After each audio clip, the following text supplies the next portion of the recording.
Hello everyone, welcome back to the channel. In today's video we're going to be talking about the air filtration system here at this farm. We replaced it with a thinner version, same polyester filter but thinner. We're going to be talking about the impact that had on the whole mining operation here. Have the miners run cooler? Are the fans running slower? Outside temperature is about 70, 80 every single day. So we're going to be talking about the impact of this filter. If you think that's interesting, you know what to do. Hit like on the video, subscribe to the channel, go to cryptollc.org if you want to set up a ASIC farm, a GPU farm. You want to host with us. We have hosting available at our New York site. We got 5 megawatts there. So if you want to host 1 megawatt, you want to host 100 miners, 200 miners, maybe half a meg, whatever you're looking for, we have that available at that farm. We also have hydro available as well, not only air but hydro. So go to cryptollc.org.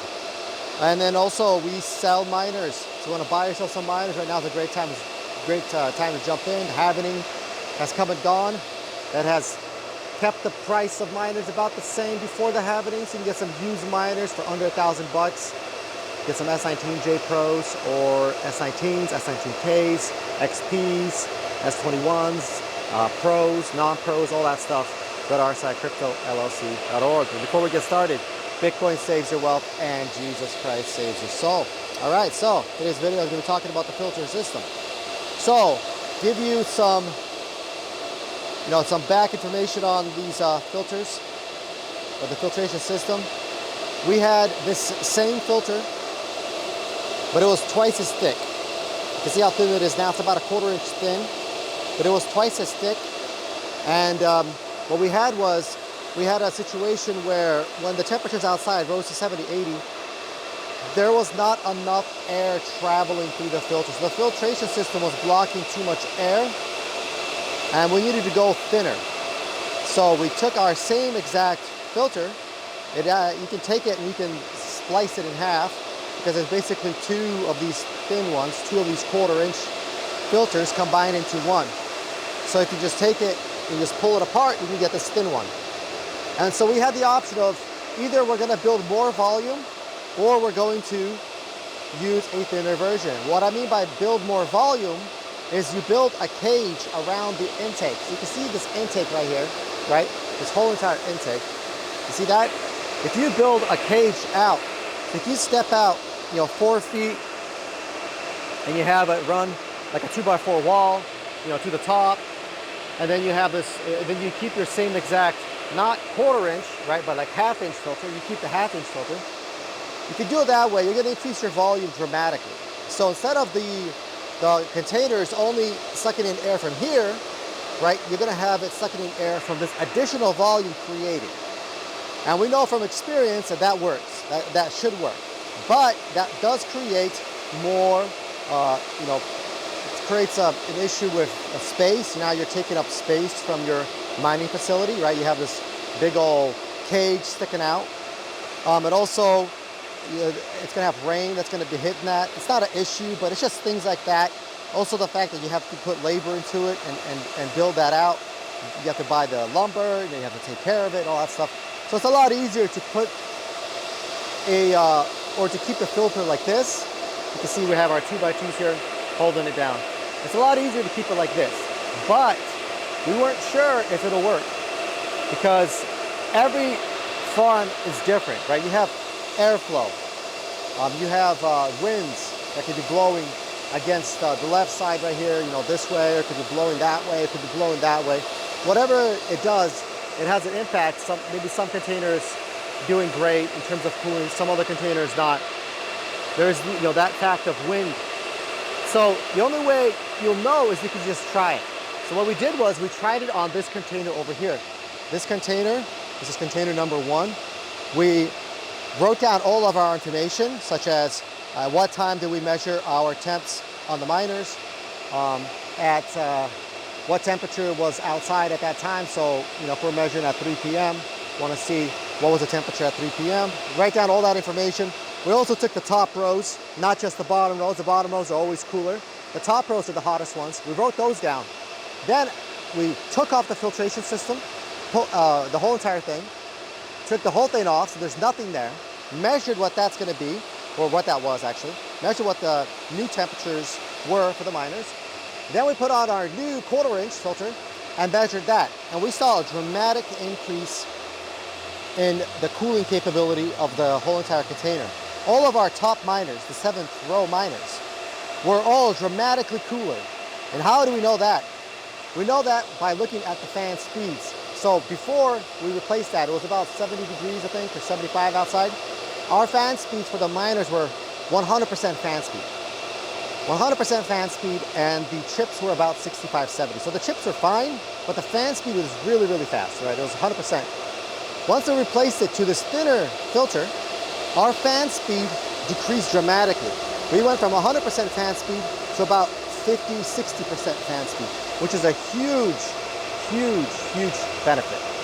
What happens in those situations is, first of all, you're extending the life of your fans. Your fans are not spinning like crazy guys, right? You're spinning like crazy, and eventually they're going to die. I'll give you guys a picture of the similar container here. 7th row is going to be the very, very top up here. So that's the 7th row. And you don't want your miners to be spinning at 100% fan speed just indefinitely. You don't want that. After replacing it, our fan speeds decreased dramatically, and that's for the top row. So if you measure the bottom rows, like row 1, row 2, it's even better. You know, our row 1 and row 2 was decreased dramatically. You're looking at about 70% before the change to about 30% after the change, which is huge. Imagine that. Your fans are spinning at 20, 30% when it's 70 degrees outside. Of course, they're all in low power mode, by the way, but still, 70 degrees is pretty warm, 70 to 80.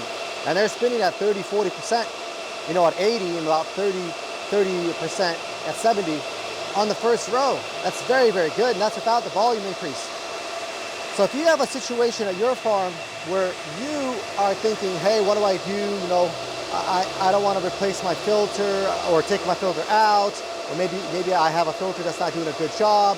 You know, look into getting filters of this nature here. This is a polyester. You can see how you can see through it. You can see that 2x4 behind it. You can see through it, but it still stops all the dust, all the bugs, all the garbage. And increasing your volume of your intake, which is what we did not do, or you're gonna have to decrease the thickness of your filter, or if you're even using something different, like a lot of mining farms out there, they use like a filtration system that you have at home. You know those filters you pull off from your house that has, that looks like mesh? And it's really thick. Those filtration systems, they are not the best for mining. You need something that will allow the air to go through it even faster. That blocks too much air. So we recommend removing those and replacing it with a polyester filter, such as the one here. Let me go to the other side and show you what that looks like from here. So you can see, I can see through it. I can see the transformer from this side. And you can see how clean it is, by the way, on this opposite side here. It's perfect. See that? So that's going to allow the maximum air.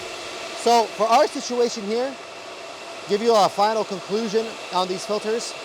For our situation here, if you're running low power mode, which is what we're doing, and your temperatures outside get to 70, 80, 90, you're fine doing something like this with this type of filter, that thickness, right? This thickness here, you're fine.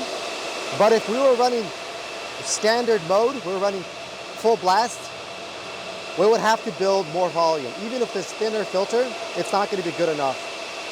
The miners are going to require a lot more air, because when you're at standard power for the miners, talking about 3,000 watts, to cool off 3 hash boards, and they're about 1,000 watts each or 1,100 each, you're going to require a lot more air to travel through that miner to cool it off, especially when your ambient temperatures are 80 and 90. You're going to have to require a lot of air.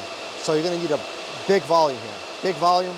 And this setup here is not going to be good enough. Now for low power mode, it's fine. And of course, if you're in a cold environment, you know, you're not going to have this issue. This is only if you're at 80, 90.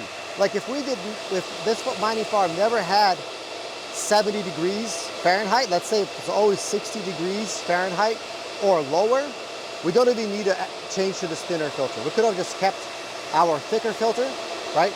We would never need to change to the thinner filter, and we can just mine like that.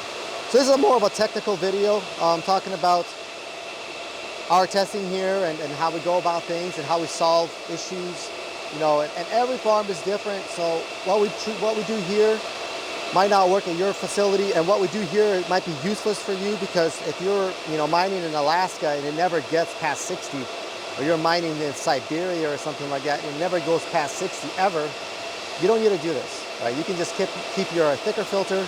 You don't need to do this. This is only if you're going into the 80s, 90s, or even 100 ambient temperatures during the summertime. So you can solve that by doing something like this.